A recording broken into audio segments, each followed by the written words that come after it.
I'm sorry for calling you out of the blue. I need to urgently contact my husband.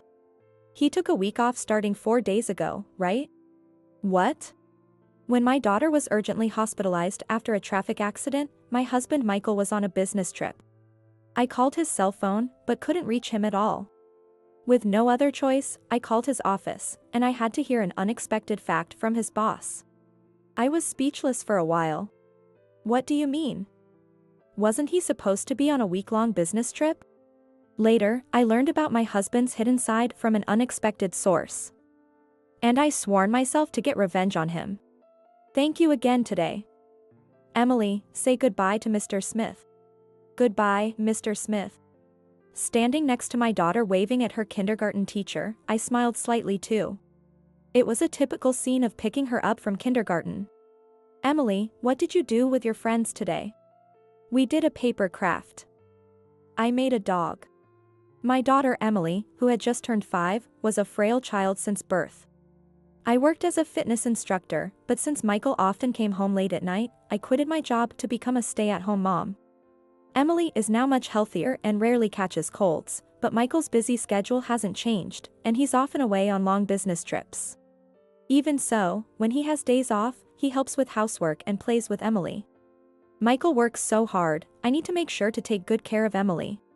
I genuinely believed that. Mom, look. The flowers are blooming. Emily let go of my hand and walked ahead to see the red flowers blooming by the sidewalk. Mom, look. See? Watch out. What I saw was a car speeding towards Emily. At the same time, there was the sound of screeching brakes cutting through the air. Emily.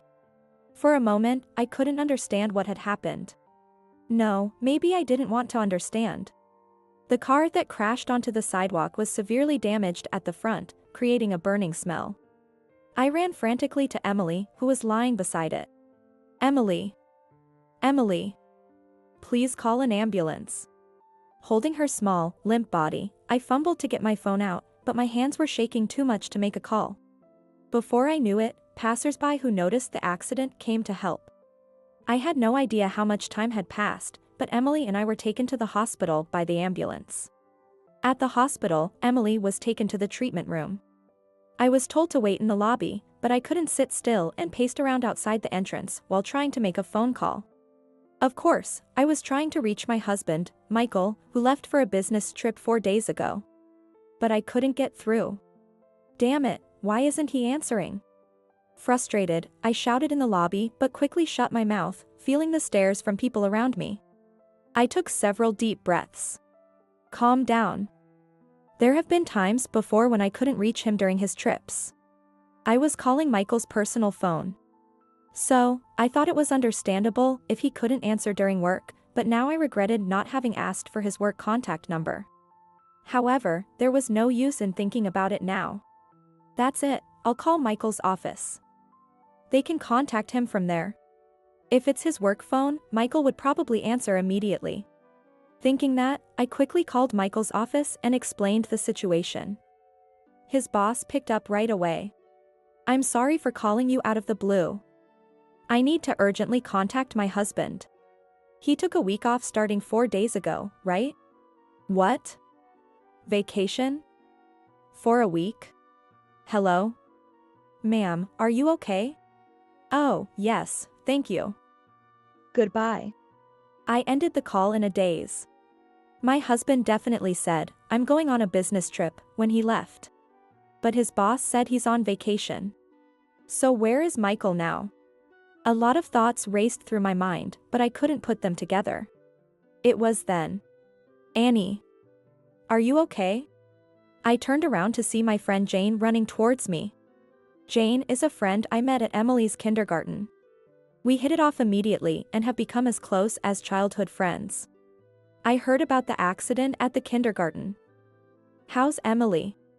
She's under the treatment now. I tried to contact Michael, but... Oh, right. Is he coming? Well... Mrs. Smith. Oh good, you are here. I turned again to see a nurse rushing over. A chill ran down my spine. Seeing my desperate look, the nurse smiled. Emily's treatment is over. She'll be fine. Really? When I went to her room, Emily was sleeping soundly on the bed. The doctor explained that she was sedated but would wake up soon, and I thanked him repeatedly in gratitude. It had gotten dark outside, and only Emily, Jane, and I were in the hospital room. The room was completely silent. As I calmed down, I thanked Jane again. "Jane, thank you so much for coming. Don't mention it." "So, when is Michael coming?" "Jane. I have a favor to ask." "What is it?" "Why so formal?" "I haven't been able to reach Michael. He said he was on a business trip, but it seems like he lied. I don't know where he is. I need you to find him because I can't leave Emily's side." "Got it. I'll take care of it. Leave it to me." "Thank you, Jane. I'll make sure to properly thank you later." Jane's confident smile reassured me, and I managed to smile a little. I finally got in touch with Michael 3 days after the accident. "Here's a souvenir from my trip." Michael, in his suit, handed me some snacks nonchalantly. During those days, I had been trying to reach him constantly, but his phone never connected. By the time Michael returned, Emily had already been discharged and was home. I watched Michael with a cold feeling as he said things like, "This business trip was really tough," and "I was extremely busy," in a phony manner. "I called and texted you constantly. Why didn't you respond?" "I was incredibly busy. But you could have at least replied. I told you Emily had an accident. I forgot to check my personal phone. I'm really sorry. You must be exhausted from looking after her. I'll take care of Emily so you can rest." Michael said quickly and went to Emily, who was playing in the next room. From his words alone, he might seem like a caring husband and father. I might have believed him without question a little while ago. But now, I know it was all lies. I know everything, Michael. The day before Michael returned, I was talking with Jane, who had come to visit me. I hate to say this, but I'll be honest with you. Michael is cheating on you. I knew it. So, that time, he lied about a business trip and went on a trip with his mistress. Since when? Could all those late nights and business trips have been lies too? It's possible. It seems the affair has been going on for quite some time. I see. Annie, if you want to get to the bottom of this, you'll need to investigate further. But how? Jane advised me to check Michael's phone and contact his office to verify his past leaves. I hesitated to do this, but I needed to know if it was a misunderstanding. I decided to investigate Michael's activities. Everything I found confirmed his affair. He used to say he was working late, but his boss told me that with the new work reforms, there's almost no overtime. And he rarely goes on business trips. And those messages on his phone. It's obvious. The contact name on his phone was labeled as a Mr. Green, but the content of all the messages was unmistakably affair. Messages like, "I can't wait to see you," and "We met at the wrong time," were filled with cliché, foolish words. Suppressing my nausea, I forwarded all the evidence to my phone. When it was all done, what I felt wasn't sadness but anger. So everything Michael has done was a lie. Being a good father and husband was all an act to cover his lies. I won't forgive him. Never. I vowed firmly. A month after the accident, Emily recovered completely without any lasting effects. Around the same time, Michael was going on another business trip. Seeing him leave eagerly, I immediately called Jane. This time, his trip was to a seaside town, an hour away by express train. Although Michael told me he was inspecting a factory out of town, I wasn't fooled. I got in Jane's car to a quaint inn. "Annie, this is the inn." He checked in just after noon. So he's probably having a great time right now. "Are you okay? Should I go in alone?" "Thanks, but I need to do this myself, for Emily's sake too." I wonder what expression I had on my face at that moment. Jane suddenly slapped me on the back. I looked at her, surprised and a little pained. "I'll always be on your side, no matter what." "Jane." Only then I realized I was clenching my fists tightly. When I opened my hands, my palms were slightly red where my nails had dug in. I must have been very tense without realizing it. I exhaled and handed my phone to Jane. Please. Leave it to me. Jane took the phone without hesitation and called Michael, putting it on speaker so I could hear. The person on the other end was Michael. It took several tries, but finally, the ringing stopped and I heard Michael's irritated voice, "Hello?" After the recent event, he must have realized he couldn't keep ignoring the calls. However, judging by his irritated tone, we must have interrupted his fun. "Hello, is this Michael? I'm glad I reached you." "Huh? Who is this?" "Isn't it Annie?" "I'm Annie's friend, Jane." Annie collapsed and was taken to the hospital. I thought I should contact you, so I borrowed her phone. Collapsed? Annie? Why? It seems like exhaustion. After everything with Emily, she must have pushed herself too hard. Michael, could you come to see her? What? Well, I'm at work. If it's exhaustion, her life isn't in danger, right? Well, that's true. And you're there with her, right? I've heard about you from Annie. You two are close, aren't you? She'd be more comfortable with you there than me. Thanks for handling this. I'm really busy. With that, Michael hurriedly ended the call. I stared at the phone for a moment, but when Jane asked, "Are you okay?" I nodded firmly. "Jane, can we proceed with the plan?" "Of course." Jane and I got out of the car and headed to the inn. We went straight to, "What the hell are you doing here, Annie?"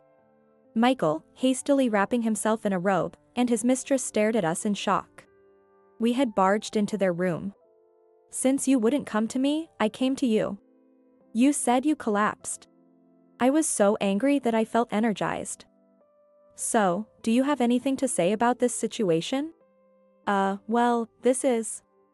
Jennifer works for our supplier. Don't drag me into this." "So, you discuss business in the bed?" "Well, it's a special kind of business." Michael's incoherent excuses only made me sigh. More than sadness or anger, I felt a deep sense of emptiness. At this point, it's pathetic. Just admit you're having an affair. My voice was surprisingly calm and low, and Michael was left gaping. The woman Michael was having an affair with recovered quicker than he did. She was the one Michael called Jennifer. "What are you old women doing in our room? This is an invasion of privacy. Right? Even if you're my family, you can't just barge into my room. What's wrong with this inn?" "Yeah, I'm calling the police. We'll sue the inn too." I could only be exasperated at Michael and Jennifer's triumphant attitude, but I knew that without proper preparation, we would be at a disadvantage. We were well aware of that. That's why we had planned for this carefully. Do what you want, but it'll be pointless. Huh? Do you know why we knew you were staying here? Because I set it up. What? You used a coupon to book this place, didn't you? I slipped it into your bag. Wait, didn't you put that there, Jennifer? I have no idea. Did you choose this inn just because of a coupon? You are so cheap. Michael is notoriously frugal. I knew he wouldn't pass up a coupon. And also, this inn is run by a friend of Jane. We've informed the staff about everything, and this room is actually booked under my name. What? The room had indeed been booked under my name in advance. I had asked the inn to cooperate and give the key for this room when Michael and Jennifer arrived. In the room I booked, I can do whatever I want. If anything, you two are the intruders. What? Are you kidding me? And who the hell are you, anyway? Jennifer looked ready to grab Jane. She had an intimidating expression, but Jane just smiled calmly. Given her profession, she was used to such situations. I'm a private detective. A private detective. So, you were the one who did all the investigation for this affair? Who knows? What the hell? Hey, Annie. What are you trying to achieve by hiring her and going through all this trouble? I provide for the family. And I love Emily. Would you go this far for a little affair?